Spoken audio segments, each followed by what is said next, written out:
Good morning. Welcome to the South Florida Tech Podcast. For those that are tuning in on Facebook and LinkedIn, welcome to the weekly show where we bring you the awesome, innovative people building our South Florida tech community. Each week, we'll introduce you to some of the Sunshine State's top tech leaders, learn more about who they are, what they do, and have some fun conversation along the way. Our podcast is, of course, presented by Tech Hub South Florida, a nonprofit dedicated to building South Florida into a tech hub.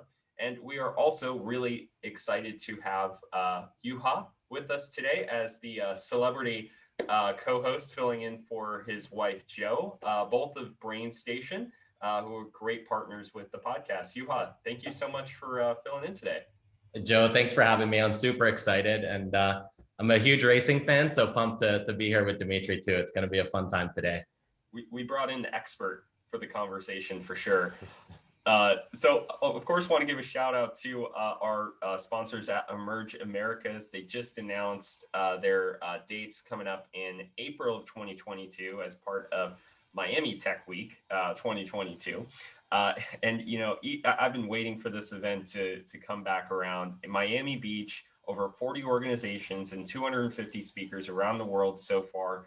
They're transforming the South Florida Tech Hub by connecting entrepreneurs, investors, and business executives from all over. So kudos to the team over there. I know it was really exciting for them to set some dates, really exciting for me to put it on the calendar as well.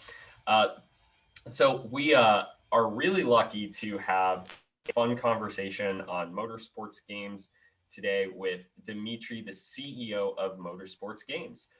Who is working to combine innovative and engaging video games with exciting esports competitions and content for racing fans and gamers around the globe. Previous to this, he was the Senior Vice President of Operations and the COO at the parent company Motorsport Network. And I only imagine being one of the most avid car guys you could ever meet. Dimitri, thank you so much for joining us this morning. Thanks, Joseph. Thanks, and thanks, Yuha. Pleasure to chat with you guys. So just to kick us off, would love to hear more about who you are and what you do, and more of the elevator speech on motorsports games. Thank you. Well, as you mentioned, my name is Dmitry Kozko. I'm the chairman and CEO of Motorsport Games. It's a NASDAQ traded company under the ticker MSGM. Motorsport Games combines innovative and engaging video games with exciting esports competition. We create a bunch of content for racing fans and gamers around the globe. The company has the officially licensed video game developer and publisher for iconic motorsport racing series like NASCAR, 24-Hour Le Mans, British Touring Car Championship, as well as other racing games, including Studio 397's R Factor 2, simulation platform, and CarCraft, karting racing simulator. We're also an award-winning esport partner of choice for some of these iconic franchises like 24-Hour Le Mans. We do esports for Formula E, BTCC, World Rallycross, NASCAR, and amongst many others. So cool. Yeah, love that. And can you talk a little bit about the difference? So obviously you guys make video games and you're also in the esports realm. Can you talk a little bit about the difference between those two things that you guys do as a company?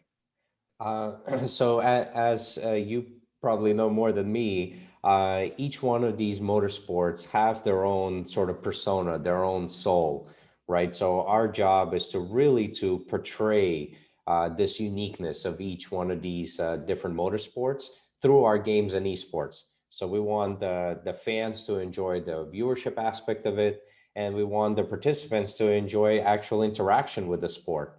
And it's very often that the gamers and viewers of our games are not from the sport, right? So they use this as an introduction into it. And it's fun to see this evolve and the fan bases, this captive fan bases of these sports grow through games and esports.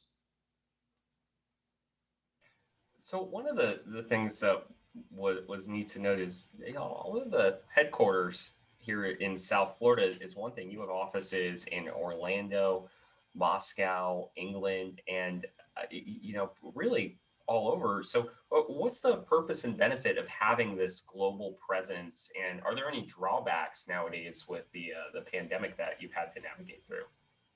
So really the main benefit is that you could source best talent globally.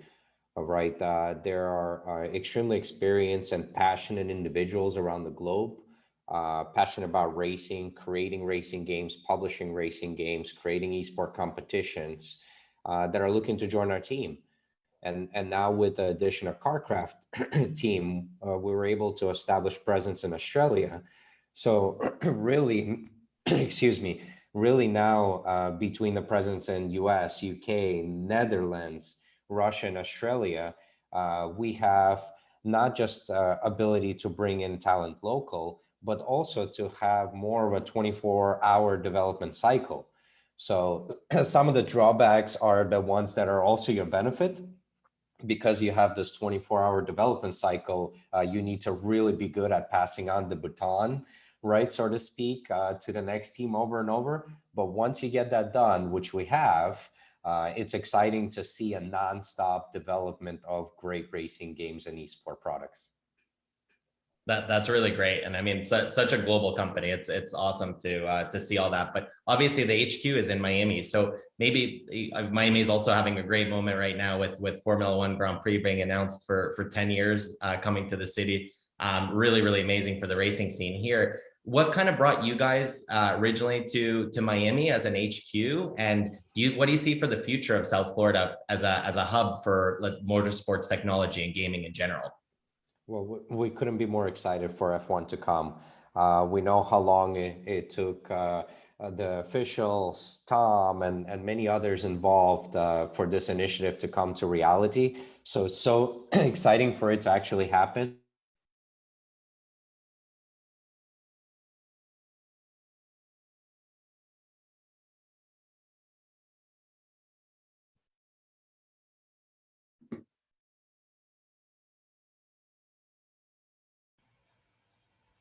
And NASCAR, IndyCar, IMSA, and a couple of other popular series here, like bringing in the likes of Formula One and the Le Mans, right? Uh, it's something that's going to get very much accelerated with F1 physical presence here. Because I think once you actually get a chance to experience going to that type of an event and the spectacle that is created, it becomes sort of addicting, right? That sort of passion starts to translate. So we couldn't be more excited for F1 to come for such a long period of time. I do believe that Miami, excuse me, Miami is a great hub internationally, right? We have a very big LATAM presence here. It's just a great place to commute. So compare it a little bit to where F1 is else in US. I believe Miami has a much bigger potential. It's just more desirable kind of destination to come from all likes of the world. So I believe it will bring in a big international influence sort of incoming for this event. And let's call it kind of like a Super Bowl for 10 years straight. That's another event on top of all the other things that Miami already has. And being that motorsport is in our veins, I can't even portray how excited we are. And I love the idea of Formula One being in Florida because of the international side of it. But there's also a lot that you have done with NASCAR, and especially the NASCAR Heat franchise, which I just found out that that's something you guys do. So I got to go buy that on Xbox later today. But that's been a huge hit as well, and obviously has some esports connection there. How has that game kind of led to some success on your work in esports, and how does it all play together with the games that you're working on, and then in this case of NASCAR Heat, obviously working on with esports? So the NASCAR franchise is sort of the marquee, the cornerstone of our motorsport games portfolio, right? It is where we started. And it's something that we're super proud of because NASCAR has a very passionate fan base. And quite honestly, they have been lacking for a company being able to deliver a good enough gaming product to that passionate fan base. So brings excitement into our family here to create something that the fan group has been asking for. NASCAR Heat 5 that, we publish all around the world, but especially here, predominantly in US, we see it resonating with the users. We see it generating more feedback, which just makes our next product, which we have been building from scratch, something even more desirable, something that we know the fan base have been asking for. That is something we're going to launch this year. So even though Heat 5 has been something that some folks would consider to be successful, we believe the next one, the one that we've been working so hard and passionately for the last couple of years, will even, break those boundaries. But the part that you asked about the esport, when you have so much excitement around a gaming title, you naturally see competition evolving to the level of very professional stakes, right? You have folks that are playing 10 to 14 hours a day practicing on this thing to really become best of the best in the world. So it's exciting to showcase that talent that put in so much time and effort into perfecting their craft.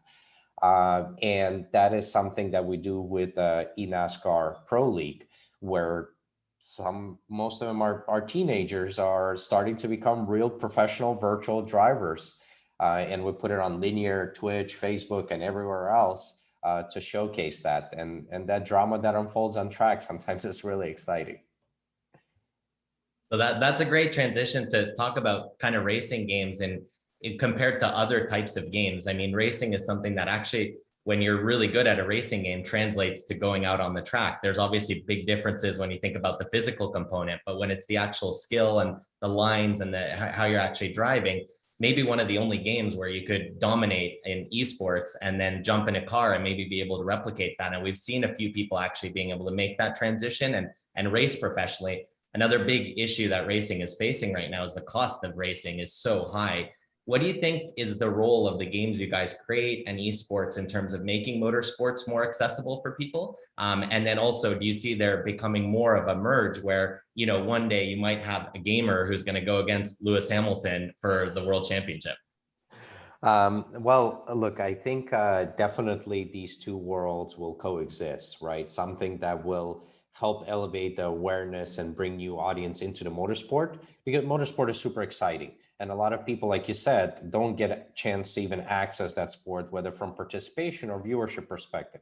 Gaming allows to expand that fan base more broadly and give it more access to even watch, right? You could tune in into Twitch and see some exciting virtual racing going on that previews you to how exciting the real world is. But back to your point of this is probably the only sport that could have that inspirational progression from gamer to an actual racer. There's one important thing. This is the only game that shares the same controls as the actual physical race does, right? If you're playing FIFA on your joystick, you don't necessarily feel you're going to go on the field and be a good FIFA player, even though you're the best at that game, right? In virtual racing, it's different, because you do have the steering wheel, you do have the pedals. So you like you said, you do learn the lines, you learn the tracks, you learn the sort of the virtual physics and things like that. That does give you a true inspiration that you could do this on the track. And like you said, some people have proven to be able to do that.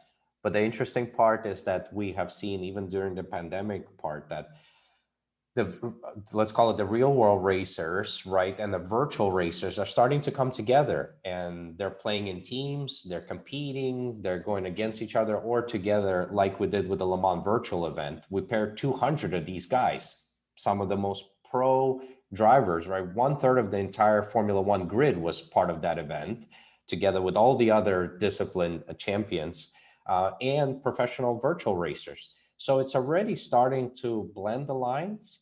But we believe that Motorsport Future will use gaming and esports as a way to grow and expand its audience, to really introduce them to the worlds of like the likes of NASCAR, so that people get a chance to be inspired, get a taste of what it's like to be part of that event, and they would want to come to the physical event and get the, sort of the real experience more so than the virtual one.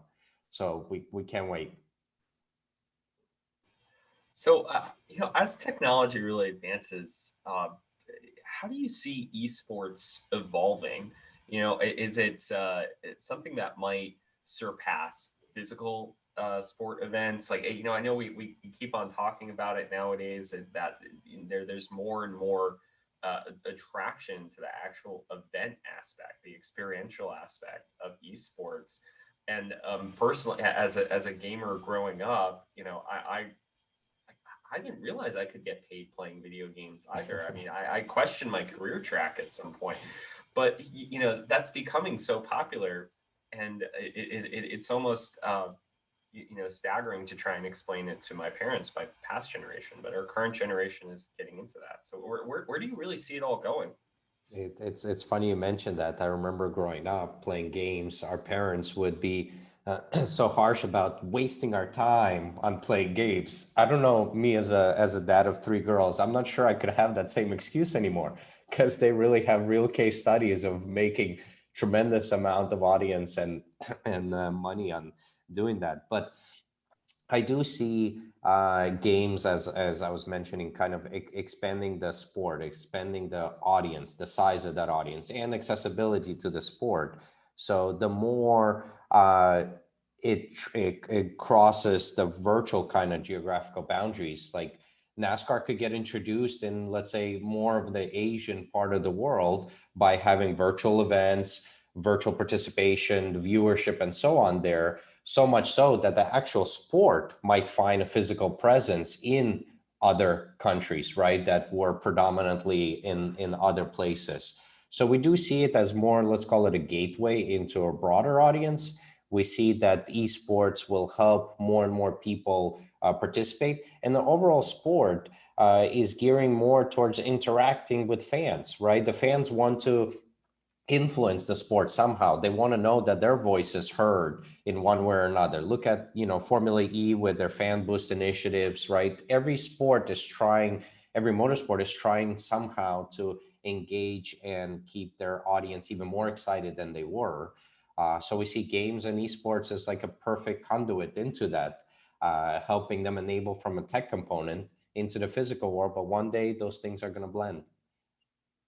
And you guys are publicly traded, which is, I think, unique in the motorsports sort of gaming world. And obviously, you guys have done quite a few acquisitions, like R Factor 2 and some of the other things that you mentioned earlier. Like, can you talk a little bit about what it's like to be publicly traded as a company? Like, what are the advantages that it gives you guys, but maybe what are some of the challenges also that you guys face that are unique?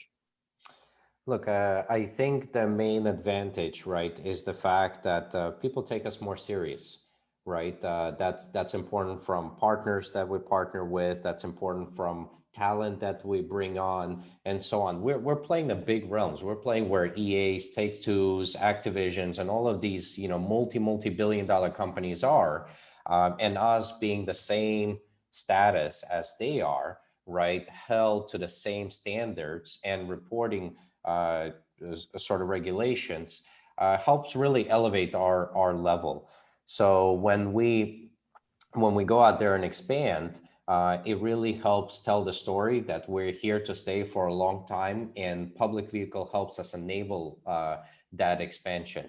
So even to the likes of growing our portfolio of these iconic IPs, right? When we're out there obtaining more, it's easy to say, look at the transparency that we have, look at our financial results. It's sort of not behind the curtain, so to speak, that you don't know what's really happening inside. We are, super transparent and showcasing this passion. I think the biggest downfall, quite honestly, at least for me, is capping the excitement, because you can't really talk about all the stuff that's happening, and that's tough, because that takes kind of a discipline, and not just from myself, but also from folks that are working on the initiatives that we're working on, or when you make an acquisition and you're, know ahead of time what that is for and how that's going to play out 2 to 3 years, you cannot necessarily talk about all of that, because it's yet non-public information. So that's probably the biggest downfall, but other than that, it's all super exciting. I tell my team in my past experience, there's two things that are going to cap your growth. one is resources and one is creativity.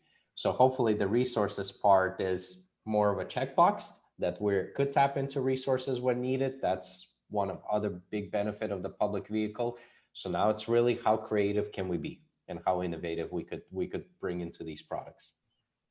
Awesome. That's great. So, fun question here. What video games did you play growing up? Yeah.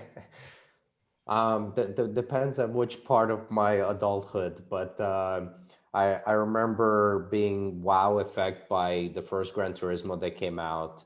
I remember definitely the Mario franchise, right? Mario Kart, I think, sparked internal domestic competitions. So really definitely liked racing games. I remember Doom when it came out, so I think that was one of the things that I played. An online world, World of Warcraft, all of these StarCrafts. Like, I think it kind of starts showing my age, so I'm not sure I should just continue. But definitely always liked games. I remember overclocking a computer just because I thought that will give me an advantage in capture the flag when I was playing that online.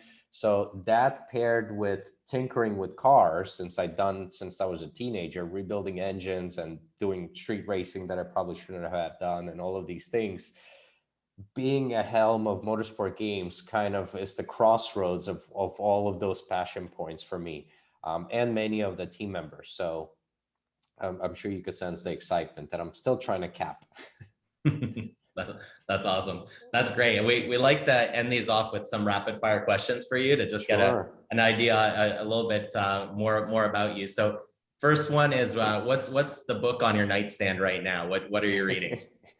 So there's really no nightstand. That's more audibles. There's no time for going through pages, but I'm on Buy Then Build. So I'm more into the self-improvement category books, and going through acquisitions and all this stuff. It has some interesting learning elements.